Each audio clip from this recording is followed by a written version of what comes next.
Michael. That was Michael McLean on the hand pan drums. Thank you for playing so beautifully and kicking things off for us tonight. We were experiencing a little bit of technical difficulties. Believe it or not, it's our first live streamed event, so we're just giving this a go. But I want to thank everyone for being here, for being present, for being tuned in to the live stream. My name is Rose. I've been involved with Tales at the Tap House since the beginning, and I think it's been about a year and a half even.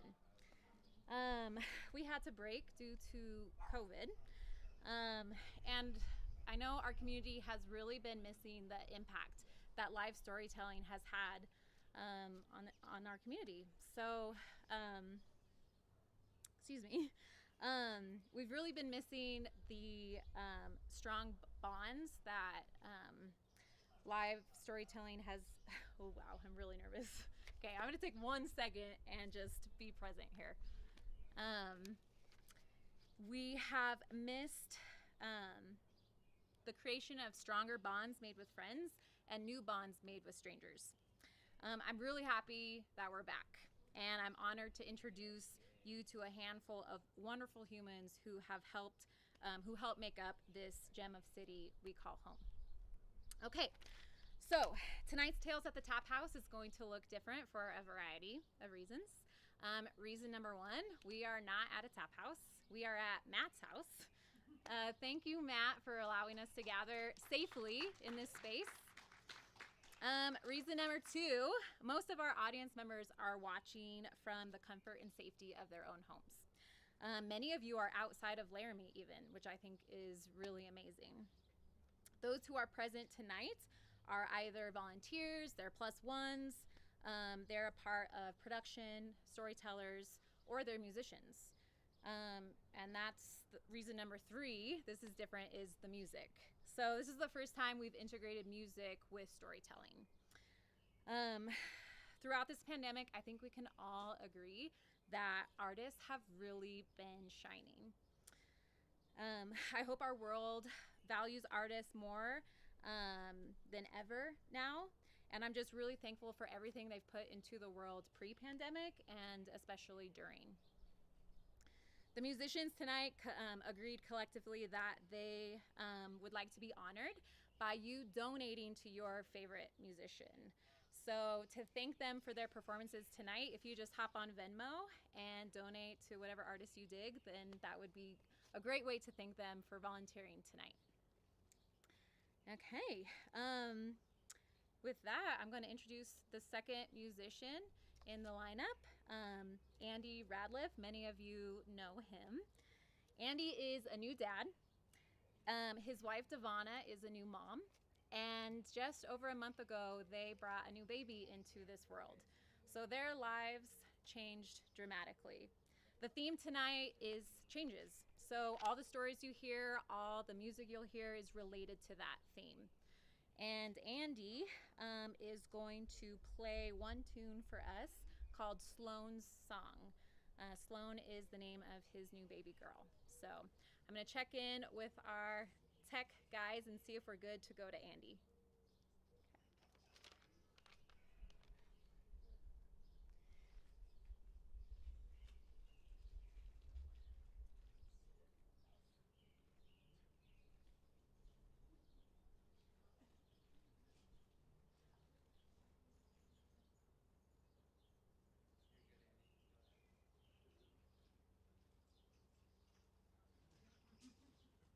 Hi everyone. Thanks again, Rose, for setting this all up, and thanks for everyone who's checking this whole Tales at the Tap thing out. It's really sweet that we're able to do it online. Thank you for joining.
us now, wishing and praying for you to go on.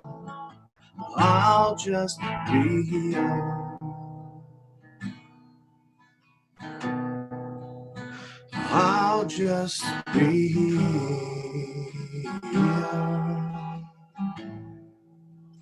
I'll just be here, waiting for you.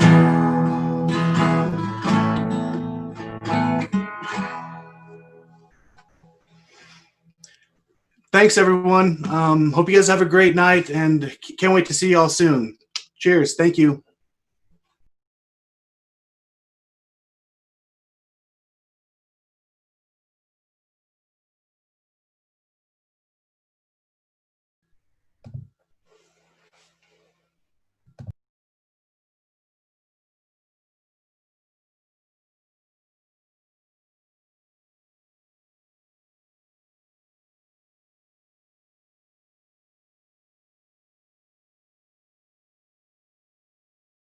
Introduce Catlin Fairfield, our first storyteller tonight.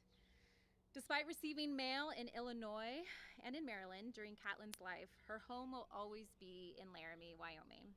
She was born here, she was raised here, but due to her nomadic nature, she still doesn't know if she'll stay. Catlin.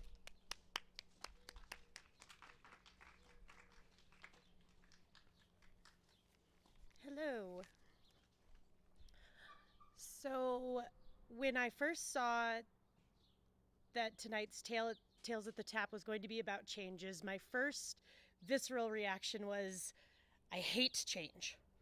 With every fiber of my being, I will fight against it so hard because I love having that feeling of stability and knowing what's happening and figuring out what's going on and planning. At the same time, I have also changed my mind on what I want to do when I grow up about as many times as I am years old. So, so then I sat down and I thought about it, and I was like, I like change if I can plan it, if I can decide what the change is going to be. Is that sometimes change is inevitable, and I can do that planning thing and figure out what the path is going to be. And then I had a kid, and I realized that none of that happens. No matter how much I plan, no matter how much I decide that I'm going to do, this is how this is going to work, this is how the life, board is going to play out to lead me down these paths. It never does. This year I decided that I was going to try to plan those changes. At the beginning of the school year, the 2019-2020 school year, I decided that I was going to go back to school. And so I changed my jobs. I left a job here in Laramie and started working in Fort Collins. I started going to school in Fort Collins, but I stayed in Laramie so that my daughter did not have to change schools. My daughter had made the comment that she did not want to live anymore. And I don't remember much of the conversation after that. I was nervous, I was terrified, I was thinking every single cuss word that I knew, and I think I made some up. And I was panicking because I was an hour away. And they weren't worried about it. They downplayed it. Everything was fine. She was with the counselors, But the mom in me was just like, okay, I've got to go home. So I think I made some awkward joke and awkwardly laughed because that's what I do when I don't know what else to say. And I left my friend and I drove home and changed everything about how I was going to parent in the drive up to 87. I'd become a new mom. I needed to try to figure out how to be there for my kid because, like I said, there was the stuff that I planned for and then the changes that actually came. and got home. We found a counselor. We talked to her dad. We were like, okay, you know, are you serious about this? Do you know how serious this is? Yes, Mom. Yes, Mom. Okay, cool. So we're going to work through this. You can talk to me. Da-da-da. Figuring all this stuff out. And then 2 weeks later, on a very similar Tuesday afternoon, only this time I've just gotten off work, same phone number. And I just looked at it with dread. I was like, oh no, what's happening now? And it's my daughter's teacher.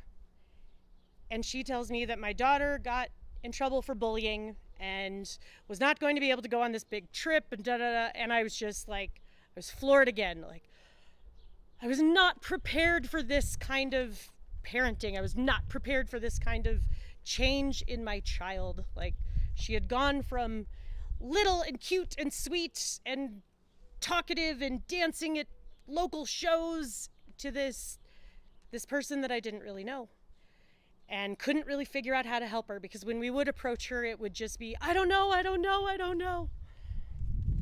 And I ended up spending probably about a month and a half sitting there, picking everything apart, because that's what I do when I plan. I get so focused. It's like, okay, I need to do this. I need to go here. This has to happen. This might happen, so I'll plan for that.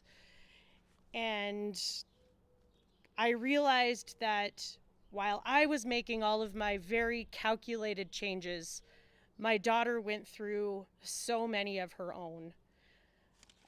She lost someone that she thought was going to be bonus mom at the beginning of the school year. And then she had, you know, it was 5th grade year and they were all telling her how fun this was going to be. And it's your last year of elementary school, and past this point is growing up. And she had to at home. She had to become more self-sufficient, self-reliant, because I was in Fort Collins and running back and forth, trying to do what I thought I could to make a better life for us. So I made new changes at the end of the semester. I came back home. I went back to the thing I do best, slinging coffee at Starbucks, and figuring out new plans and trying to change once again how I parent a now preteen child. And, well, not child, preteen. And just trying to get through all of the changes that I know are going to start happening so rapid fire. And then all of this happened. And dealing with the changes, again, that she had to go through to finish school. But luckily, over the last couple weeks, dealing with a moody, bored 11-year-old who does not want to finish school and is rolling her eyes at me and looking up stuff on the internet that she probably shouldn't, and I had to explain things that I didn't want to, was stuff that I was prepared for. So luckily, those changes I can work with. Thank you.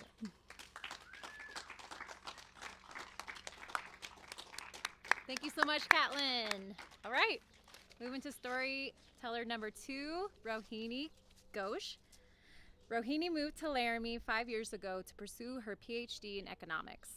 In her free time, she drinks beer at Coal Creek while contemplating what country to visit next. Come up here, Ro.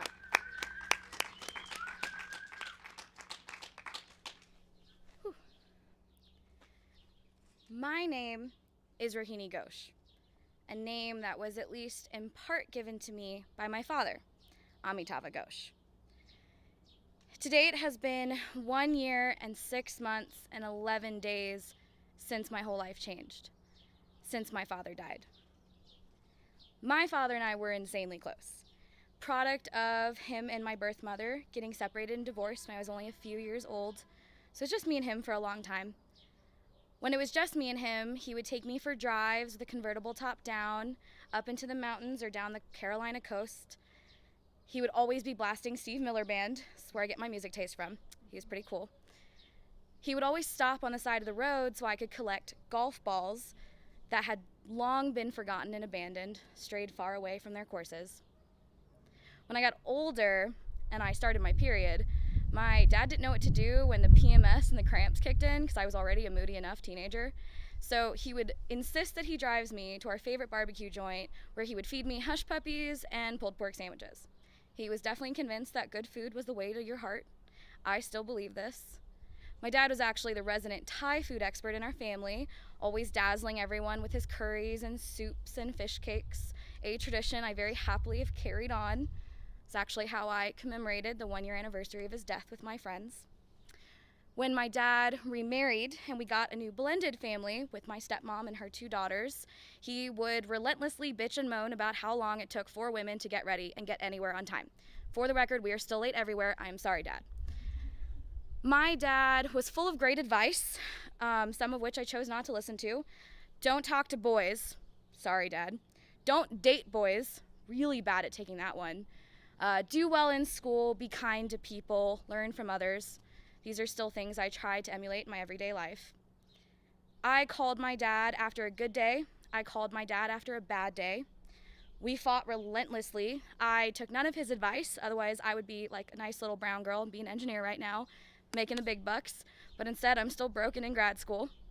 But I called my dad the day I got my offer letter to come here, and he told me, go to Wyoming. I think it's a good fit. I think you're gonna be happy. So I moved here sight unseen, and I've never regretted it a day in my life. It has been a year and 6 months and 11 days, and a lot has happened in that amount of time.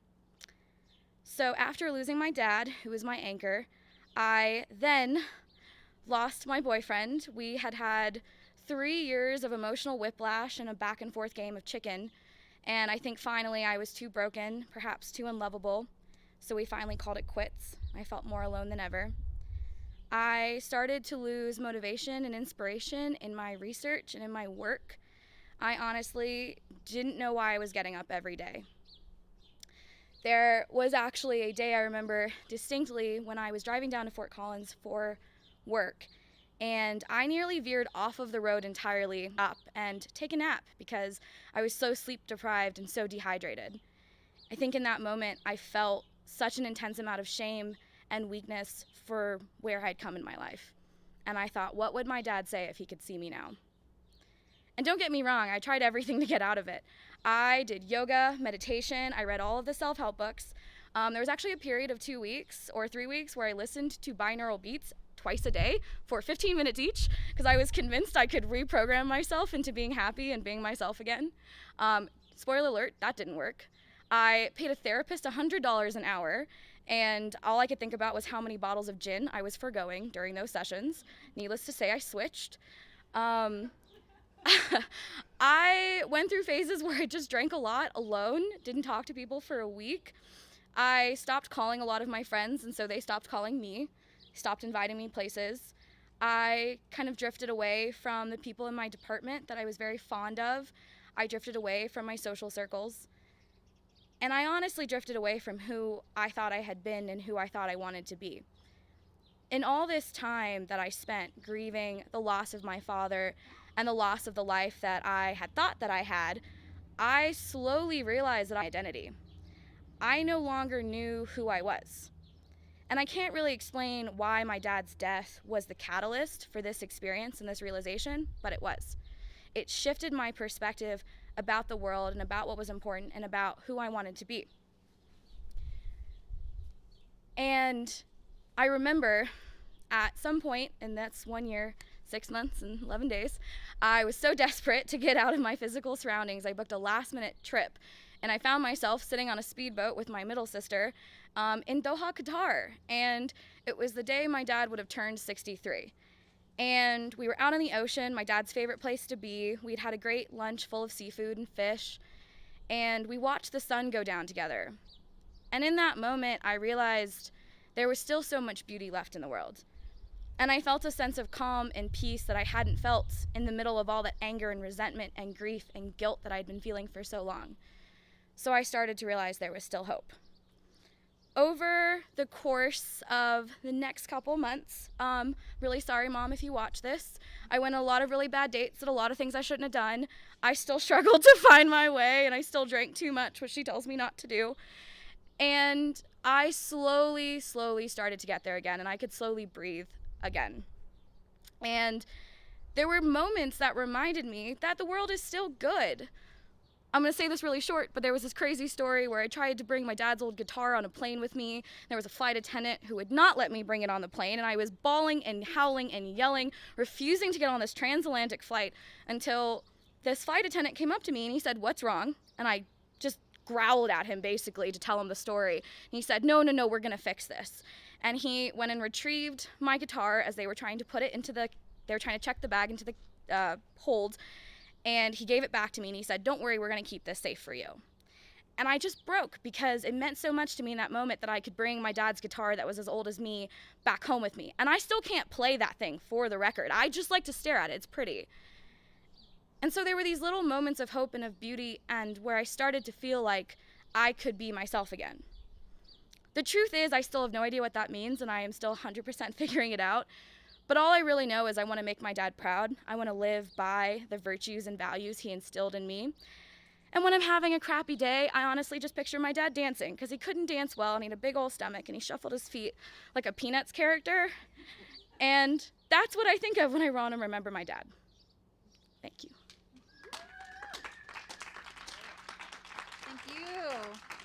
Thank you, Ro. Okay, so the stories aren't over. We're going to take a short intermission, but don't go too far away from your screens or your chairs, because we're going to hear from one of my favorite local musicians.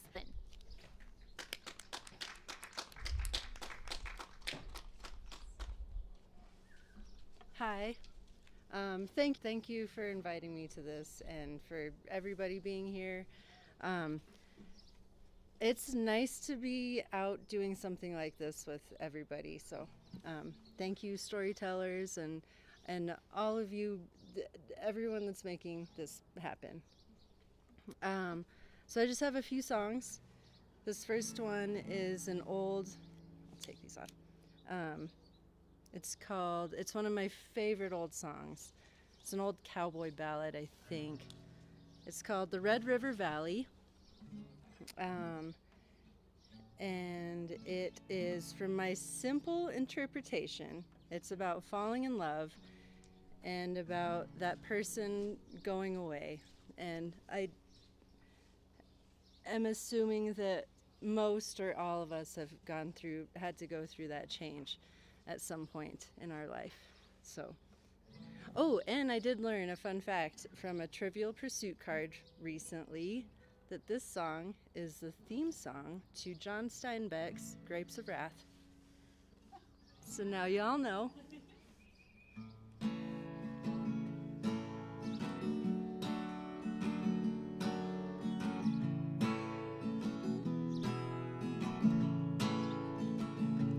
From this valley they say you are going.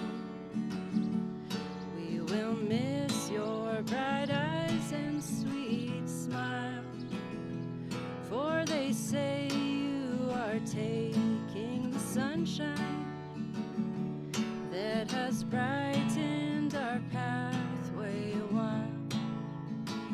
Then come sit by my side if you love me.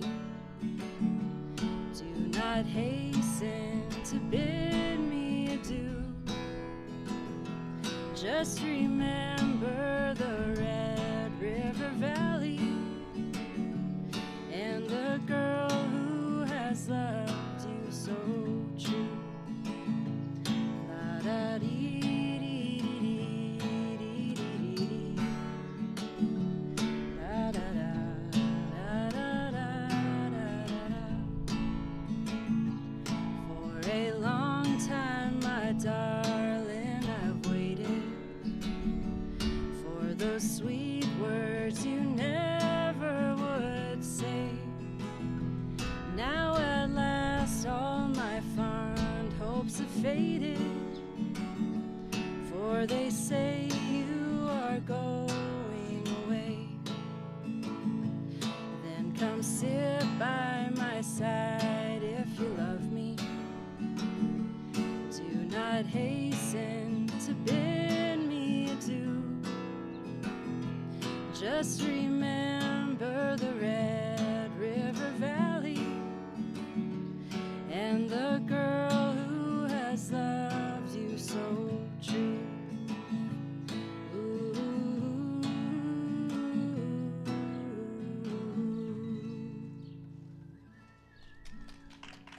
Thank you.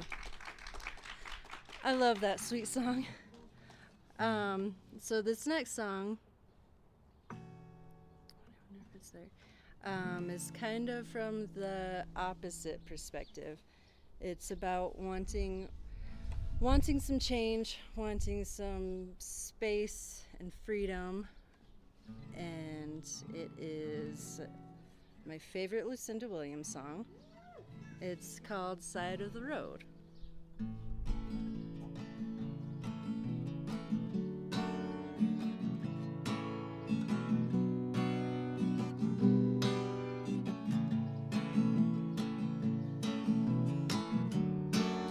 You wait in the car on the side of the road.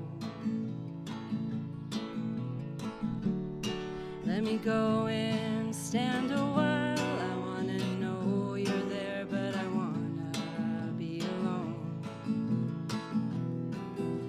If only for a minute or two. I wanna see what it feels like to be without you. I wanna know the touch of my own skin against the sun, against the wind.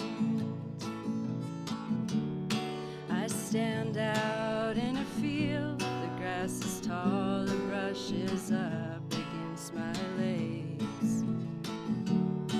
I just stand and look out in the distance at a farmhouse in the waves. And I wondered about the people who lived in it. And I wondered if they were happy and content. Were there children and a man and a wife? Did she love him and let her hair down at night? If I stray away too far, don't bother to come and find me. It doesn't mean that I don't love you. It doesn't mean I won't come back and try to find you. It only means I need a little more time to follow that unbroken line to the place where the wild things grow, to the place where I always used to go. La da da, la da da, la da da, da da da da.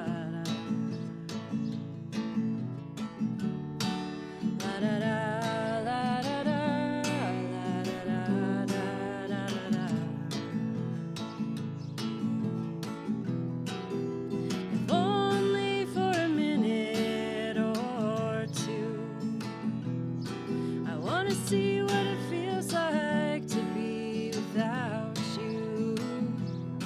I wanna know the touch of my own skin against the sun, against the wind.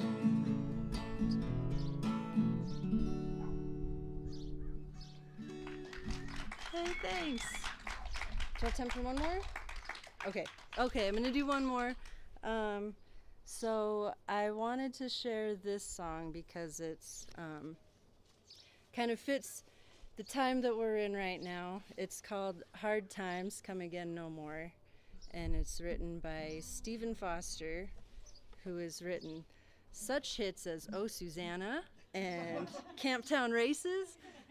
But I love this song because it was written over 100 years ago, and it's so relevant today, and it's got a really good message that is encouraging, like, people that are fortunate to recognize the plight of people that are vulnerable to hard times like we're in right now. So this is called Hard Times Come Again No More.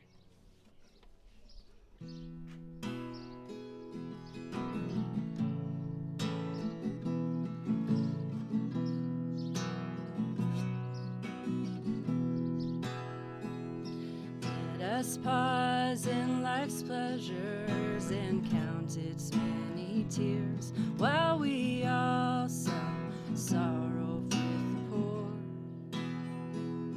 There's a song that will linger forever in our ears. Oh, hard times come again no more.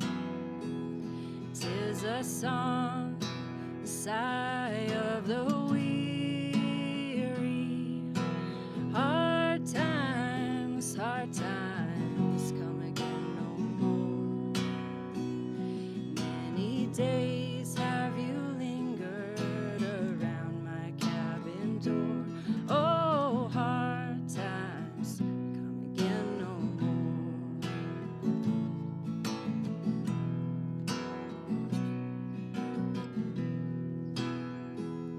While we seek mirth and beauty and music bright and gay, there are pale forms standing at the door.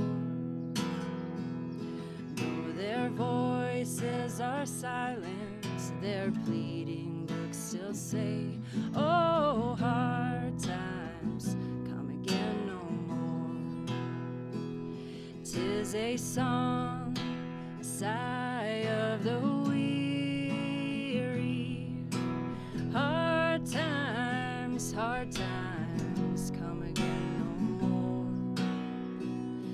Many days have you lingered around my cabin door. Oh, hard times come again no more. Oh, hard times come again no more.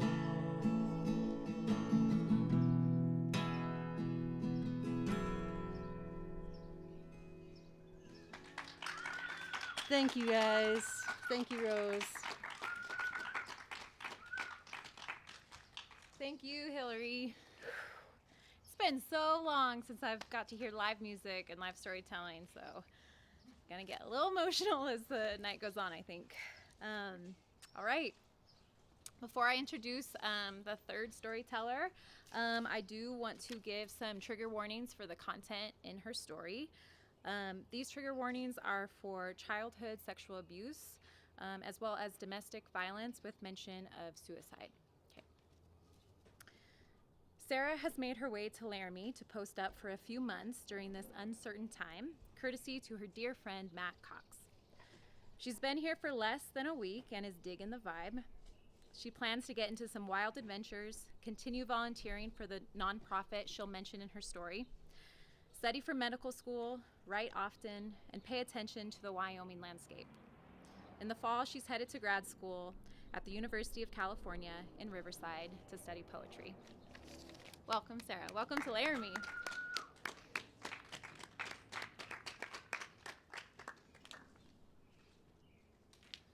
Well, this is sweet. I'm honored to be part of such a brave space and learn so much from the stories and music that have already happened. Given the topic of change, I thought about something that I want to change and why I want it to change. So there is some darkness in the story I'm going to tell, but I will end with a song also. So hang in there for that. What I think about as a woman is that I have to think about change because I cannot accept the world as otherwise. So I'm going to tell two stories about the darkness that can happen to women's bodies, to say that that darkness is not a fixed thing and that we can act to change it. I have to leave out so many details for time, but long story short, I was volunteering at an NGO in rural Nepal. Rural, like you have to hike in to get there, and it's several days' journey from Kathmandu. and I slept in rooms above our clinic, and it's a 24/7 emergency clinic. So there was a moment this past winter, January, very cold, 2:30 in the morning, and I could hear those familiar sounds of somebody arriving at the clinic. I could hear a woman vomiting. I heard men laughing. I went down to talk with the doctor. It smelled like alcohol, and even the night watchman who was there was like, "Oh, it really smells." And the men had been drinking. They'd walked for several hours. We were giving the woman an antidote because she'd eaten rat poison, hoping to die, and was suffering really severe physical, sexual, emotional, spiritual abuse. And the stories about her body were really shameful and embarrassing to her. This isn't a story I want to tell, of course, but I say it right now because this is a darkness that we can face and also change. And it happens everywhere and to too many people. It was actually before I went back to Nepal for the second trip, volunteering with this NGO this past December. I encountered my own story with these issues. I was talking with my sister, who lives in Denver, about some stuff with our family, which is another story, but she said something about the abuse, and I was like, "What abuse?" And she said, "The abuse." And I said, "I don't know what you're talking about." And it was when we were really little, and I don't have any memories, not a single memory of it, but we went to the hospital, and I have my medical records of it that I got once I was back from Nepal. But we had neighbors, and one of our neighbors was our babysitter, and she had older brothers who sexually abused us when we were really little. And so all of a sudden, here I am, 27, no memories, and there's this darkness, and it has a dark body and a dark mouth, and there's darkness spilling out of it, and I have to see it. And the medical records are hard. The details, I was 2 years and 9 months old, and there's a note about my behavior being playful, and a 16-year-old boy suspected, and hymenal abrasions, which it's a myth that every woman has a hymen, but it's the membrane covering the vaginal canal. So that indicates the abuse, and this is just dark. It's sad. It's not a good story, but I share it tonight. And I do want to say that it was a long time ago, and I am okay. Obviously, I've been thinking about this, and it's not something I want to think about, but it makes me think and learn, and it makes me think about how our world can be more kind, actually. So I'm switching gears a moment and jumping into a metaphor about what that kindness can look like. Matt, I'll give you a heads up. Can you come help me with something? We're quarantining together. It's okay. Can you help me pick up this rock? Can you help me pick up this rock? Yeah.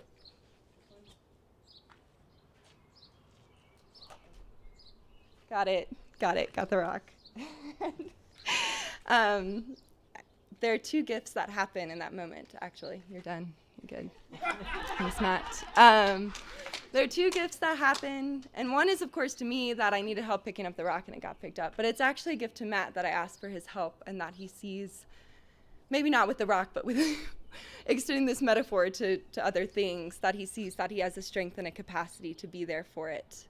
And if we don't ask for people's strengths and capacities, then they can't fulfill them. So I really want to ask people that don't have vulnerable bodies, and that can be men or people that identify differently or people that have been more okay physically, emotionally in the world, to show up in these spaces, and that it's really gorgeous strength to show up and be part of other people's healing.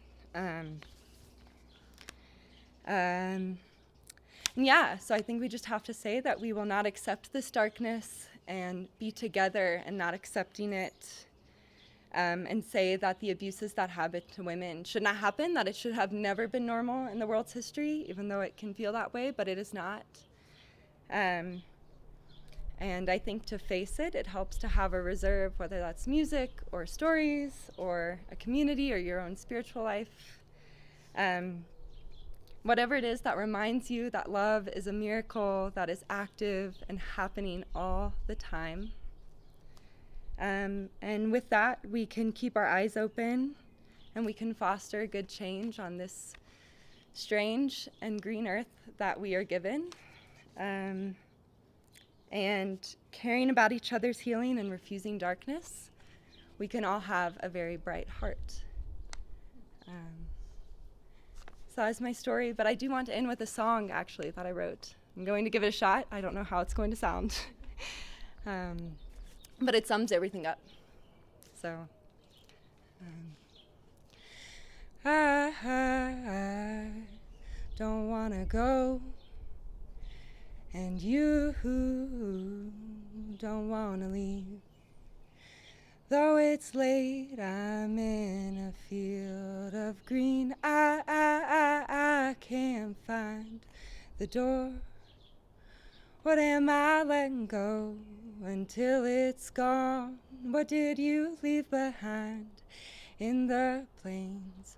What am I letting go until it's gone? Until the mountains run me through. This ain't a valley song, this a mountain song. I said this ain't a valley song, this a mountain song. I said this ain't a valley song, this a mountain song. Until the mountains run me through, 'cause I will weep till I've wept through. That's my story. Thank you. And thank you, Rose. Yes. I always talk about the energy in the room during these storytelling nights, and we're not in the room, and so the energy is just going through the sky right now, I think. And I hope that you're all feeling the healing that we're feeling together right now, or at least I am. So, okay, thank you, Sarah. Thank you so much for your vulnerability and telling that story. We have another for you. I'm happy to introduce Sonia Weinstein. Sonia moved to Laramie 9 years ago as a non-traditional student in American Studies graduate degree program.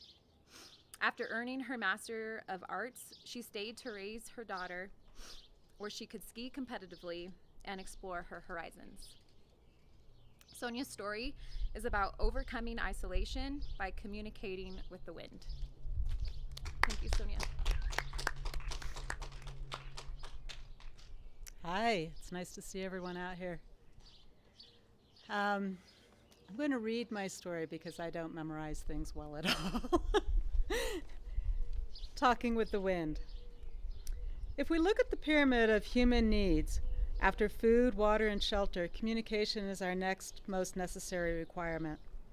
So, as an independent introvert in Wyoming, who goes on solo adventures regularly, I found myself screaming into the wind a few months ago.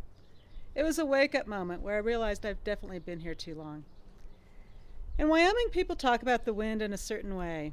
Here, the wind is a living, breathing element that affects how we dress, if we go outside, where the snow drifts, and whether we decide to drive on the interstate. After 2 years of living here, after 20 years of living here, I'm sorry. Been here a long time.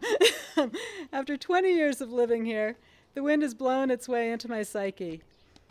Sometimes it's a friend, a summer breeze. Sometimes it's a nemesis blowing over semi-trucks. Sometimes it's an unexpected guest on a day hike with a convoluted way of going around a mountain to be always in your face. Sometimes it sounds like a song moving through the trees, and you hear the leaves speaking. Sometimes it becomes a conversation partner. My conversations with the wind started with the wind saying, "Hi, friend, I'm a gentle breeze today. Can you come out to play?" Of course, I went out and hiked. It felt good to be outside, in sunshine, listening, moving through the trees, hearing the wind talking through the trees. Usually it's a slight, fluctuating whirl or a constant whisper. And then there's the occasional creak, a warning that a tree or limb might fall.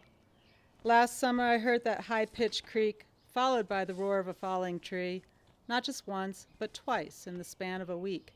It made me think and listen more. As I listened, I began to respond. Sometimes I respond by stopping to look more closely at the trees. Sometimes I stop to simply sit on a rock. Sometimes I turn around a full 360-degree rotation to see if I can find where the tree fell, grateful I wasn't in the fall line. I can no longer block the wind, ignore it, or forget about it. Last year I found myself screaming into the cold November wind, angry that it was so mean, making it difficult to walk down the street to get a coffee. A friend was with me, laughing, teasing me that I had turned soft. I suppose it's true. I can't stand up to the wind anymore. The constant blowing, the way I plan my outdoor activities based not only on the temperature, but on how windy it is. As a child, I welcomed the wind. My family lived on a small sailboat for a few summers, and the wind made the sails full. It helped us travel up the East Coast from Chesapeake Bay to Maine. I loved those summers and cried bitterly when my parents sold the boat and moved inland, hundreds of miles from the ocean. For decades, I didn't think about the wind much, but screaming into it taught me I will never outscream it. For better or worse, it's not going to stop or go away or become gentler with time, so I have to somehow make peace with it. I've been thinking I should sail again, move with the wind instead of fight it, go somewhere less windy, maybe back to the ocean or into more protected mountains, maybe back to the city. I'm not sure yet, but wherever I go, I'm certain it will be less windy.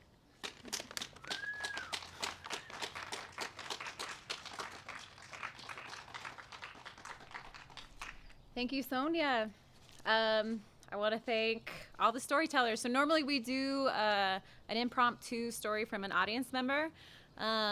Spencer, can you pan the audience? I'm going to show you who's in the audience today, and there's not many, but I think I might go rogue here. And if there is a person in the audience that identifies as female, trans, or non-binary, then you could definitely get up here and tell a story if you want. So no pressure. Just you can raise your hand or walk up here if you want to talk about changes in your life. Maybe someone on screen wants to, but we don't know how to get you on here. So, or we would. Okay, so thank you, Catlin. Thank you, Ro. Thank you, Sarah. Thank you, Sonia. Can we thank our storytellers once more? Oh yeah, you're welcome. You're welcome. I also want to thank Spencer and Evan and Wilhelm helping with production and all the volunteers, Matt and Jake, and I'm sure there's more of you. The musicians too, so Mike and Hillary, Andy and Sean Hess, who's up next.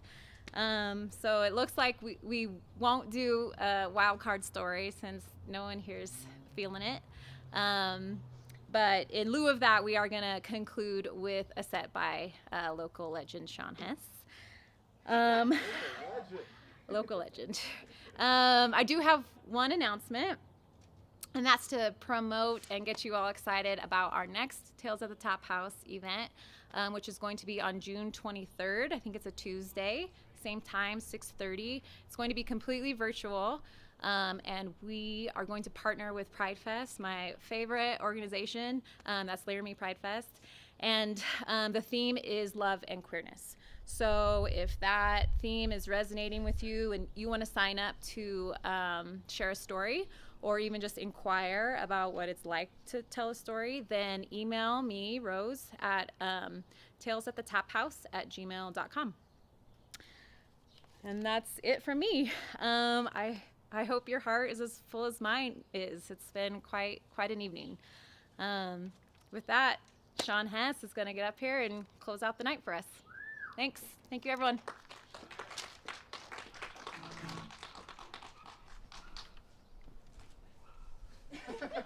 Hey.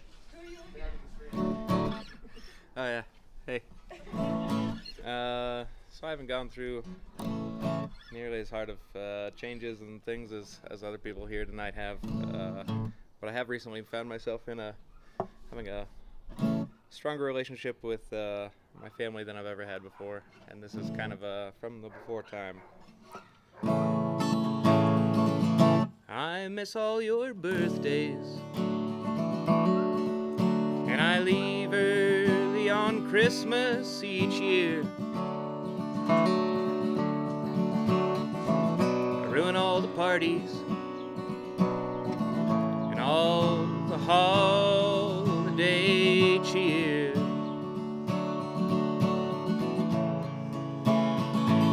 And I don't write the letters that I've always said that I would. I don't call home near as much as I should.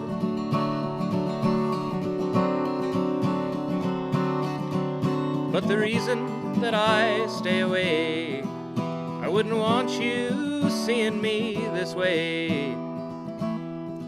Oh, it would kill me to see you hurting for the hurt that's been hurting me.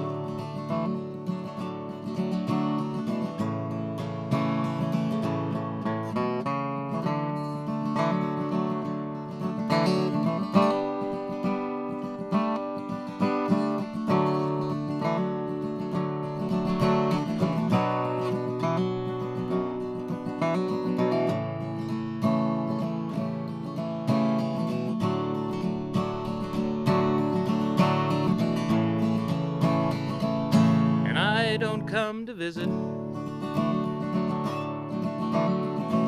even on the times when I'm in town. Seems I'm always leaving anytime that I've come around.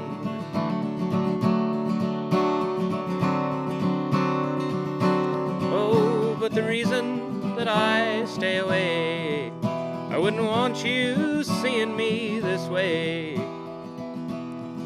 Oh, it would kill me to see you hurting for the hurt that's been hurting me. You hurting for the hurt that's been hurting me.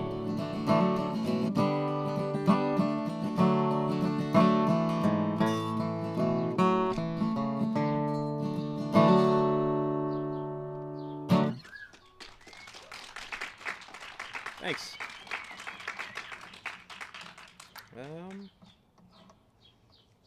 Didn't really think about what I was going to play before I got up here, apart from that first one. So I'm just going to keep going, I suppose.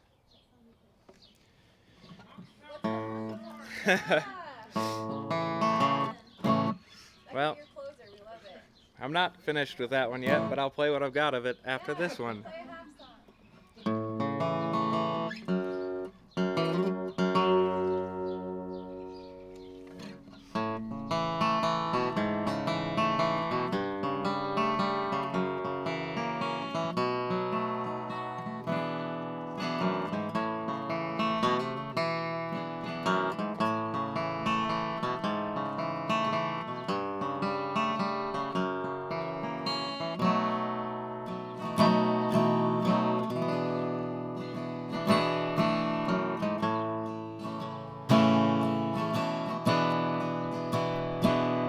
Well, the Tennessee waltz never sounded so sweet without my feet stepping on your feet.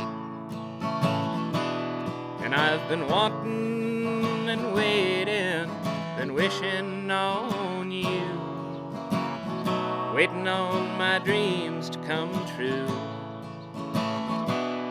But I've waited so long, and you've been long gone. You're wanting and you're wishing for someone new. But I do. I miss those sweet old times when living life and loving wasn't quite so tough. I miss those days when feeling good was good enough.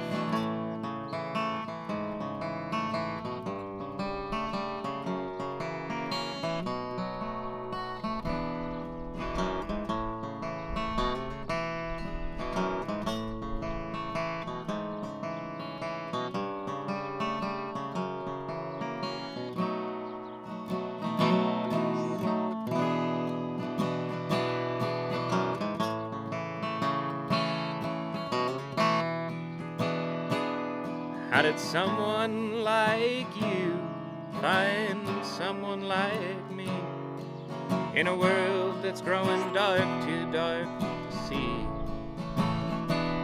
But I can see you standing there at the end of all days, just holding out your hands, showing me the way.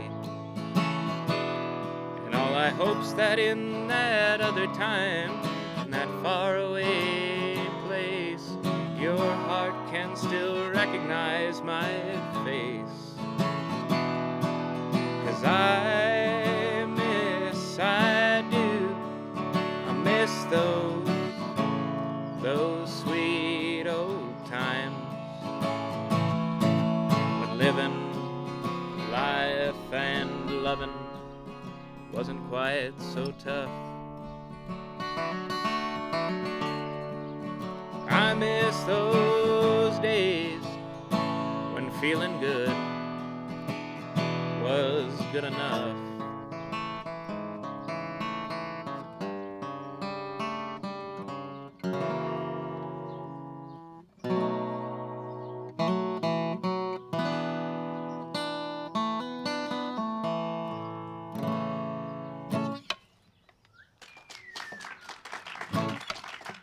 All right, and I guess we'll go home on a positive note. This is a song called Honky Tonk Connoisseur.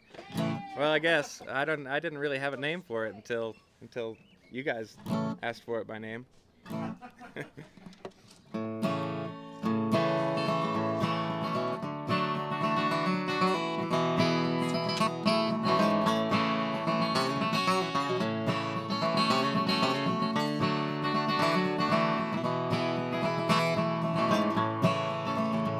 Like a local politician to a crowd of voters, he's buzzing around the room with a mouth like a motor. He's rubbing elbows and shaking hands like it's his full-time gig.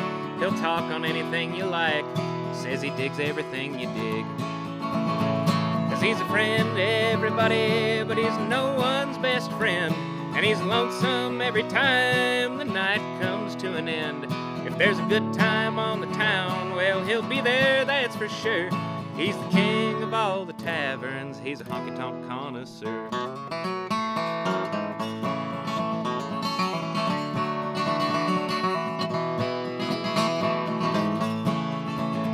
Well, he's pumped that jukebox full just to hear his favorite songs.